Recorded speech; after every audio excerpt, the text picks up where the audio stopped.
کبھی ہے حقیقت منتظر نظرانہ لباس مجاز میں، کبھی مالک ایک دفعہ کبھی تیرا جلوہ ملے، کبھی ہے حقیقت منتظر نظرانہ لباس مجاز میں، لاکھوں سجدے تڑپ رہے ہیں میری جبین نیاز میں، اور جو ساری زندگی کہتے رہے کہ ہم تو عمر دراز مانگ کے لائے تھے 4 دن، 2 آرزو میں کٹ گئے 2 انتظار میں، کہ دیکھو انہیں انعام ملنے لگا۔ جو اس کی راہ کے سوالی تھے، جو اس کے رستے کے مسافر تھے، جو اسے پانا چاہتے تھے، جو اس کی دید کرنا چاہتے تھے، جو اسے ملنا چاہتے تھے، میرے رسول پاک علیہ السلام نے فرمایا روزہ دار کو 2 خوشیاں ملیں گی۔ ایک خوشی اس وقت ملتی ہے جب وہ افطار کرتا ہے، اور فرمایا ایک خوشی اس وقت ملے گی جب وہ اپنے رب سے ملاقات کرے گا، جب وہ اس سے ملے گا تو اس وقت روزہ دار کو خوشی ہوگی۔ میرے دوستو، خوشی تو جو ہوگی سو ہوگی، لیکن یہ لفظ بڑے حسین نہیں کہ روزہ دار کی رب سے ملاقات ہوگی، یہی لفظ بڑے با کمال نہیں؟ ایک روایت میں تو یہ ہے نا کہ روزہ میرے لیے ہے، میں اس کی جزا دوں گا، اور ایک روایت میں یہ ہے کہ روزہ میرے لیے ہے اور رب فرماتا ہے میں خود روزے کی جزا ہوں، یعنی باقی نیکیوں پر ثواب ملے گا، روزہ رکھنے والے کو رب رحمان ملے گا۔ نبی اکرم صلی اللہ تعالی علیہ وسلم کے امت کے صوفیاء نے نا کچھ چیزوں کو بڑا کھولا ہے۔ عارف رومی کہتے ہیں کہ ایک دن نا محمود غزنوی نے خزانوں کے دروازے کھول دیے اور فرمایا بھائی میں نے آج ہر چیز کھول دی ہے، جو جس چیز پہ ہاتھ رکھے گا وہ اسی کی ہو جائے گی۔ لوگ دوڑے، کوئی سونے کی طرف، کوئی چاندی کی طرف، کوئی جائیدادوں کی طرف، کوئی خزانے کی کنجیوں کی طرف، کوئی بڑے بہترین گھوڑے اور اونٹوں کی طرف، لوگ دوڑ گئے، جو جس پہ ہاتھ رکھے گا اسی کا، سب بھاگ گئے۔ ایاز بیٹھا ہے، نہ وہ حسن میں رہی شوخیاں، نہ وہ عشق میں رہی گرمیاں، نہ وہ غزنوی میں تڑپ رہی، نہ وہ خم ہے زلف ایاز میں، وہ لذتیں کہاں۔ ایاز چپ کر کے بیٹھا ہے۔ پھر محمود نے ایاز کی طرف مخاطب کر کے کہا ایاز اٹھنا نہیں، آج لوٹ سے لگ گئی ہے، جو جس چیز پہ ہاتھ رکھے گا اسی کی۔ ایاز کہنے لگا بات پکی ہے نا؟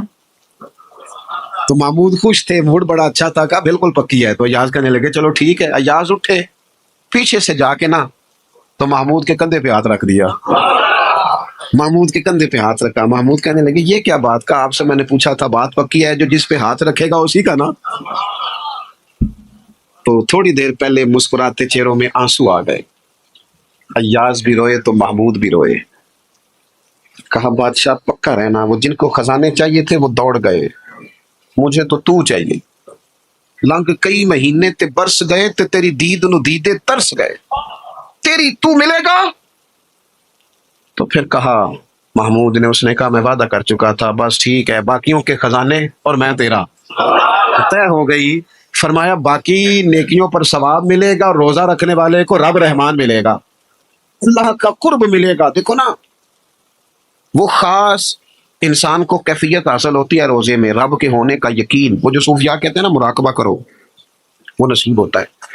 یعنی کسی کو کیا پتا ہے اس کا روزہ ہے کہ نہیں، اکیلا ہے نا گھر میں، فریزر بھرا ہوا ہے، نہیں نہ کھاتا، کیوں؟ اسے پتا ہے میرا رب میرے ساتھ ہے، میرا رب مجھے دیکھ رہا ہے۔ بس یہ تصور توحید پکا ہو جاتا ہے رمضان، تو پھر اللہ تبارک و تعالیٰ کی بھی خاص رحمت اور کوئی خاص ہی اعزاز۔ حضور فرماتے ہیں جنت کے کئی دروازے ہیں، ایک باب الریان ہے، اس سے صرف روزہ دار گزریں گے۔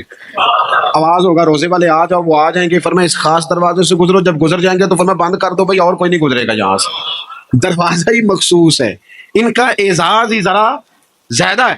تو میرے عزیز، رمضان شریف کے اندر وہ منصب کا بس خیال رکھے کہ میں روزہ دار ہوں، اس احتیاط کے ساتھ۔ اور دوسری جو رمضان کی چند عبادات ہیں نا، سب سے پہلی تو میں عرض کروں گا تراویح کے حوالے سے، یہ بات یاد رکھ لیں کہ نبی پاک علیہ الصلوۃ والسلام نے فرمایا جس نے ایمان اور احتساب کی نیت کے ساتھ رمضان میں قیام کیا، اللہ اس کے پچھلے سارے گناہوں کو معاف فرما دے گا۔ اور ایک مقام پر نبی پاک صلی اللہ تعالی علیہ وسلم نے بیان کیا، یہ مشکات میں موجود ہے، حضور فرماتے ہیں رمضان اور قرآن دونوں قیامت کے دن بندے کی شفاعت کریں گے۔ رمضان کہے گا یا اللہ میں نے اسے دن بھر کھانا کھانے سے باز رکھا، اور تیری بارگاہ کے حکم کے مطابق اس نے اپنے آپ کو ان چیزوں سے بچا کے رکھا۔ اور قرآن کہے گا مالک رات میں نے اسے نیند سے روکے رکھا۔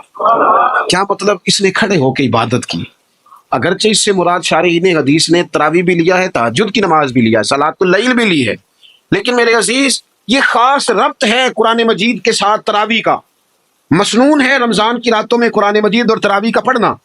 اگر تھوڑی سی نا طبیعت میں صرف تبدیلی پیدا کی جائے، میں نے دیکھا ہے کہ جو لوگ کہتے ہیں نا میرا وقت بڑا قیمتی ہے، بڑی ساری جگہوں پہ آپ کو بیٹھنا پڑتا ہے، بیٹھیں آپ 2 گھنٹے بیٹھیں 3 گھنٹے بیٹھیں، میں نے دیکھا ہے لوگ جاتے ہیں کسی دفتر میں تو رات کو چلے جاتے ہیں، اس علاقے میں کھڑے ہیں، پاسپورٹ کے دفتر کھڑے ہیں، شناختی کارڈ کے دفتر کھڑے ہیں، امیگریشن کی لائنوں میں کھڑے ہیں۔ کچھ ذہن تو بنائیں کہ میں نے رات کھڑے رہنا ہے اور اپنے رب کی عبادت کرنی ہے۔ تراویح کو ذرا ذوق سے آپ اگر تھوڑا ارادہ کر لیں گے نا، یعنی کوئی ایسا مشکل کام نہیں، میری تو رائے یہ ہے کہ پہلے 3-4 دن ذرا جم کے ذہن بنائیں اور تھوڑا سا نا روٹین کو بدلنے کی کوشش نہ کریں۔ جس امام صاحب کے پیچھے تراویح شروع کریں، کوشش کریں ساری وہیں پڑھیں۔ روٹین بدلنے سے بھی سستی آتی ہے، ایک دن یہاں گئے 2 دن وہاں گئے، تو یہ روٹین بدلنے سے بھی بعض اوقات سستی آتی ہے۔ کوشش کریں ایک جگہ پہ قرآن شریف سننا شروع کریں اور پھر پورا قرآن مجید وہیں پہ سنیں اور تھوڑا ذہن بنائیں۔ میں نے دیکھا ہے ہمارے استاد صاحب اس طرح کیا کرتے تھے کہ بہت تھوڑا کھانا افطاری کے وقت، تھوڑا، اور ان سے کہا جاتا بزرگ آدمی ہے، اتنا کم کھانا کیسے نظام چلے گا؟ تو فرماتے تھے میں 1 چپاتی اور آدھی چپاتی کھا لوں گا لیکن تراویح کے بعد، اب اگر زیادہ کھانا کھاؤں گا تو طبیعت میں سستی آئے گی، میرے لیے کھڑا ہونا مشکل ہو جائے۔ سادہ سا کھانے کے ساتھ افطاری کی جائے گی اور تراویح کے لیے اپنے آپ کو ذہنی کہاں ٹائم ملتا ہے سارا سال قرآن پڑھنے سننے کا، یہ تو اللہ نے موقع عطا فرمایا ہے۔ تو تھوڑا سا اگر دلچسپی پیدا کی جائے، بڑا بڑا سونا قرآن مجید پڑھا جاتا ہے مساجد میں، بچے بڑی بڑی خوبصورتی سے، تو اللہ کا شکر ہے جگہ جگہ پہ، اور مساجد کے علاوہ بھی میں نے دیکھا ہے ہم سے لوگ مطالبہ کرتے ہیں کہ ہماری فیکٹری میں رات کو بھی کام ہوتا ہے، اتنے سارے ورکر ہیں تو بچہ کوئی مل جائے قرآن شریف سنائے، فلانی جگہ بھی اتنے لوگ ہیں تو اگر موقع مل جائے، تو اگر تھوڑا ذہن بنایا جائے، شوق پیدا کیا جائے تو اللہ تعالیٰ فضل فرماتا ہے، انسان کو طاقت ملتی ہے کھڑے رہنے کی۔ ایک تو تراویح، روزہ، تراویح، اور تیسری بات ہے سحر اور افطار۔ یہ جو سحری اور افطار، یہودی جو تھے نا وہ سحری نہیں کرتے تھے، سحری کا نام و نشان نہیں تھا، روزہ رکھتے سحری نہیں کرتے، تو نبی پاک صلی اللہ تعالیٰ علیہ وسلم نے فرمایا ہمارے اور یہودیوں کے درمیان فرق ہی سحری کا ہے، اور نبی پاک صلی اللہ تعالیٰ علیہ وآلہ وسلم نے فرمایا سحری کھایا کرو، سحری کھانے میں برکت ہے۔ اور اگلی بات سننی آپ نے تو خوش ہو جانا ہے، سحری کو معمولی نہ سمجھے، سحری کرنا عبادت ہے۔ ہاں آپ مت سمجھیں کہ میں روٹی کھا رہا ہوں، یہ تو میرے سامنے دہی رکھا ہوا ہے، یہ تو سالن رکھا ہوا ہے، یہ تو اچار رکھا ہے، تو چپاتیاں رکھی ہیں۔ سحری کھانا عبادت ہے۔ آپ صبح اٹھے، آپ کی تو روٹین ہی اور تھی، تو 7 بجے کھاتے تھے، 9 بجے کھاتے تھے، یہ جو آپ صبح کھا رہے ہیں اٹھ کے سحری میں، اپنی مرضی سے تھوڑی کھا رہے ہیں، یہ تو کسی کے کہنے سے کھا رہے ہیں، یہ تو کسی کے بٹھائے بیٹھے ہیں۔ یہ جو سحری کا لنگر ہے یہ رب رسول کی رحمت کے ساتھ عطا ہوتا ہے، یہ کرم ہے، یہ اللہ رسول کے بٹھائے بیٹھے۔ کیا میرے رسول پاک صلی اللہ تعالیٰ علیہ وآلہ وسلم نے بات کھولی ہے، ترغیب و ترہیب میں حدیث ہے، اللہ کرے یہ کبھی چسکا لگ جائے، یہ والا مزہ آ جائے، تو پھر تو گھر میں دسترخوان نہیں بچھا ہوا ہوگا، پھر تو رنگ ہی کوئی اور ہوگا۔ حضور فرماتے ہیں اللہ تعالیٰ اور اس کے فرشتے سحری کھانے والوں پر رحمتوں کا نزول فرماتے ہیں۔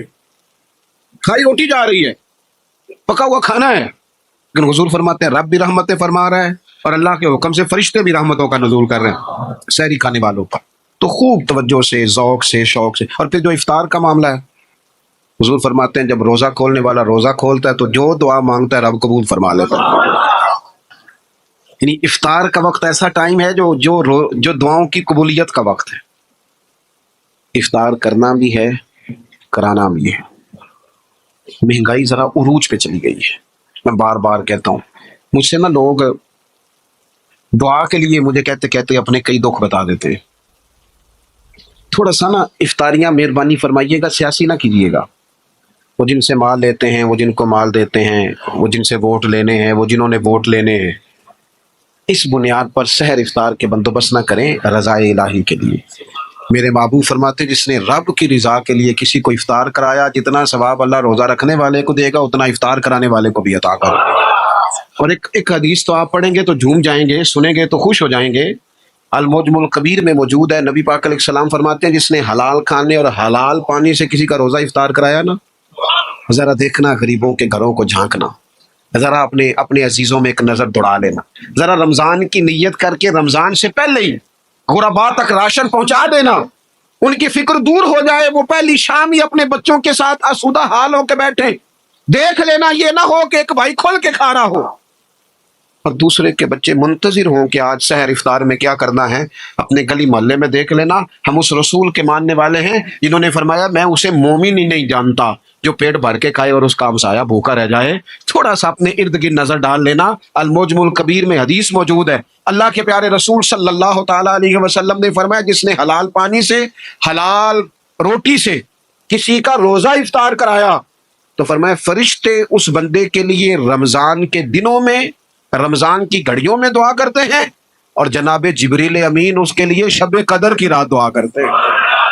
حضرت جبریل شب قدر میں دعا کریں گے، خاص رات، یا اللہ اس بندے پر فضل فرما، اس نے تو غریب آدمی کو افطار کرا۔ یہ ایک عبادت ہے، اس عبادت کا خیال کریں۔